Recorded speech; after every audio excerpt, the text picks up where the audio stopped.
Ladder. Today I'm sharing with you some of my favourite language arts books for homeschool.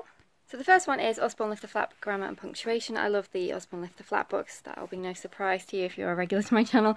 These are just absolutely fantastic. So in this one we've got nouns and pronouns, adjectives, verbs, adverbs and determiners, prepositions, sentences, clauses and conjunctions, apostrophes, speech marks, spot the difference, and my favourite, the silly sentence maker.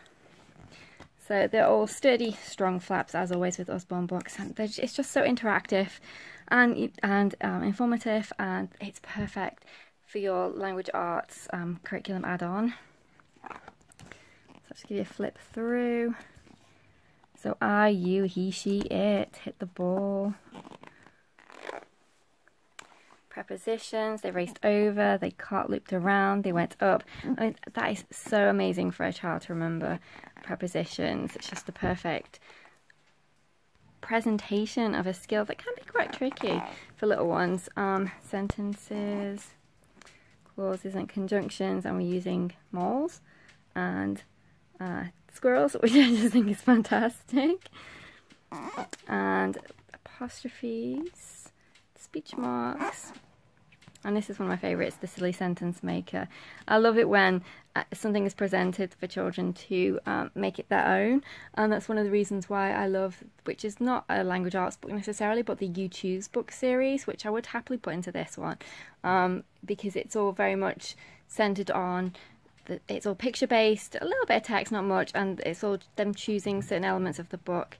And this is why I like these types of things, to make their own story basically, and this is why I like these sort of scenarios where it's free choice and they can come up with some really creative sentences. The next one is the Writer's Toolbox, and this one has got a combination of different books in this particular series. So it's got letters, fairy tales, scary stories, journals, poems and reports. You can buy them separately, but this is just a combination of them all, and they are just fantastic books. So this one goes through step by step with the tools. So this tool is for setting, characters and plots. It's beautifully presented, bright and colourful, really visual. Tool 4 is dialogue, warnings. Tool 6 is all about magic. Tool 7, greed. Tool 8, tricks. So, you know, just to really help them build their story. Then secrets and fairy tales. Tool 10 is repetition, mistakes. So it just walks them through the whole process of writing their own fairy tale. Then there are 13 tools in this particular one. It goes through it again. Let's review. Then you get some exercises. So pick an object, pick 2 of these words to start, then some writing tips. And it's the same for each type of writing. So then this one is obviously for writing your own letter. Goes through each parts of a letter with them. And I just love these books so much.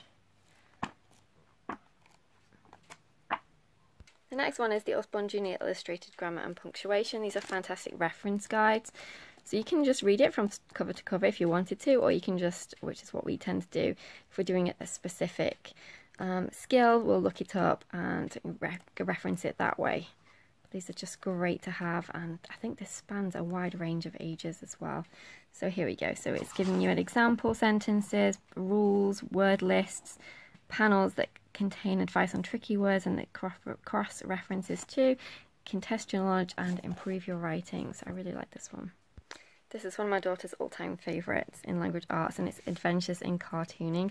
So basically it walks you through writing your own cartoon comic strip. So it goes through all the different size panels, how to draw your picture and design your picture and your speech to make it look a certain way depending on whether they're showing emotion or how they're feeling, and it's so amazingly presented. My daughter is just riveted and she always goes back to this book. She just absolutely loves it. This actual story they come up with is quite funny too, which always helps, but it just walks you through the whole process, and then you can do your own, and also gives you some advice as well on drawing. And then here we go. So we've got some cartooning basics, panels, gutters, tiers, stems, word balloons, thought balloons, and then how to show emotion. And it's just an amazing reference. If your kid likes comic books, this would be my #1 recommendation for them. I really like the No Nonsense series. So this one is the No Nonsense Guide to Grammar, an awesomely fun guide to the way we use words. And they have many in this series for different subjects. For example, we have the maths one, and it's just fantastic. So it's got some information at the top, so a title, then some further information about each skill, and then a picture that goes with it. And I think that makes it even better because you can actually really see it in reality. So for example, her smile is as sweet as candy. There we go.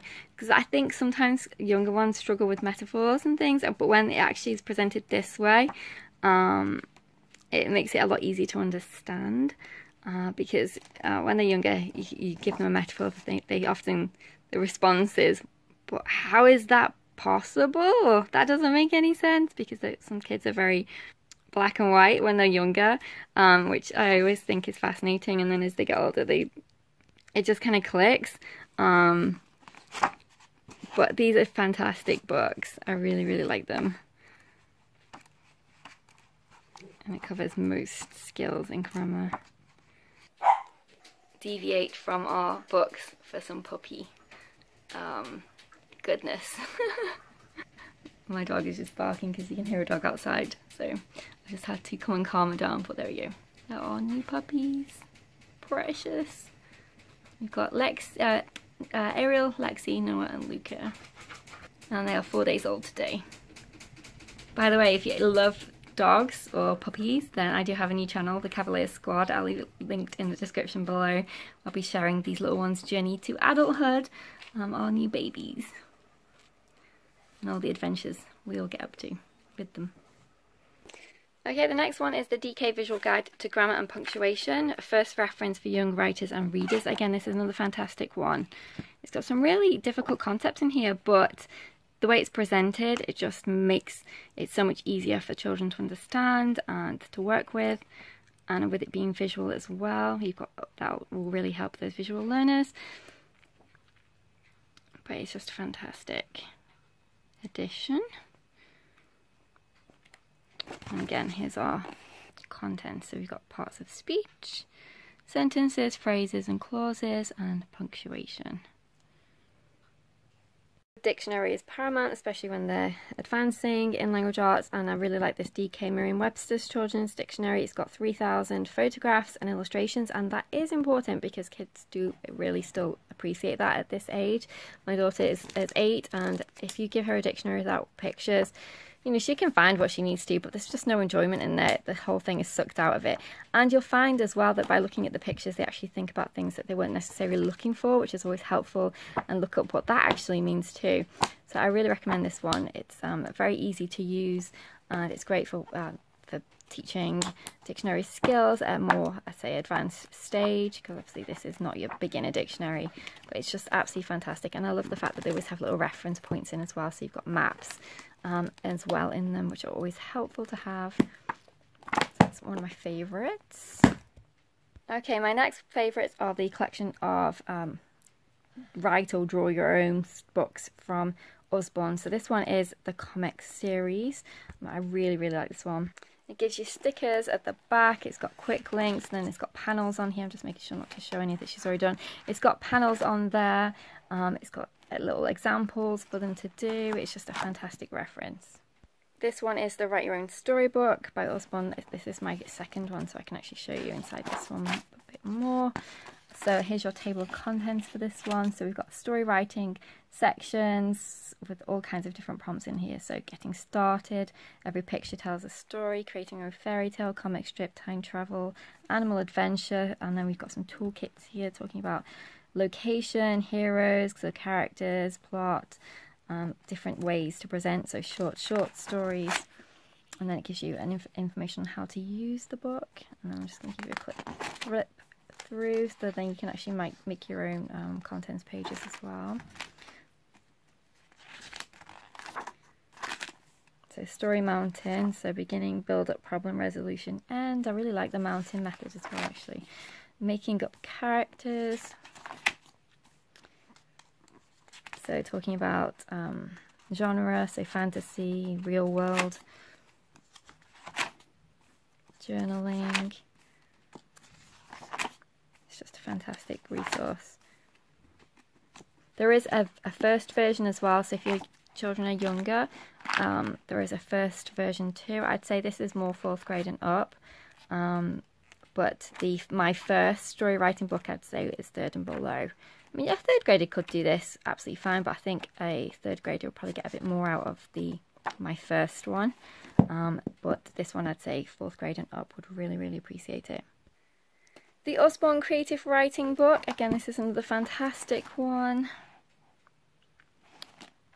So table of contents wise, we have got dialogue, points of view, ideas generators, diary pages, blogging, poetic form, microfiction, shock journalism. So again, I think 4th grade and up for this one will get the most out of it. Although what I think is a really good thing to do is to just photocopy the pages yourself, and then you can reuse it if your children are younger, so they can get multiple years out of it. Unless obviously they're older and you just want to give it to them from a start to finish kind of scenario. That's the way we tend to use it currently, is to photocopy pages out of it rather than doing it from start to finish, because obviously she's only 8. There's a lot in here that, you know, as you get older you would appreciate a lot more and would get a lot more out of it.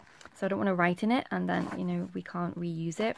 So that's how I prefer to do these little books at this stage.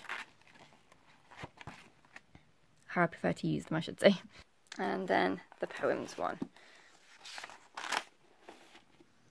So again, we've got all different types of poem forms. What are poems about? Pushing boundaries, and a toolkit. And don't forget your quick links as well, they're always fantastic.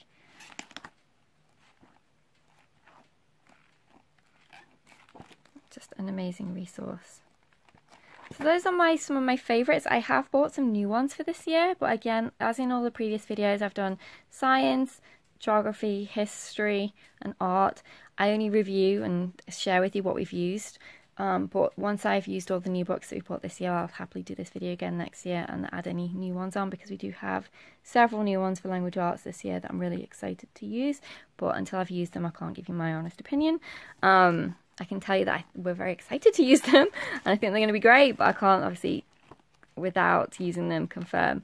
However, we have used all of these ones, they're all fantastic and I would highly recommend them. So thank you very much for watching and I'll see you in our next video. Take care.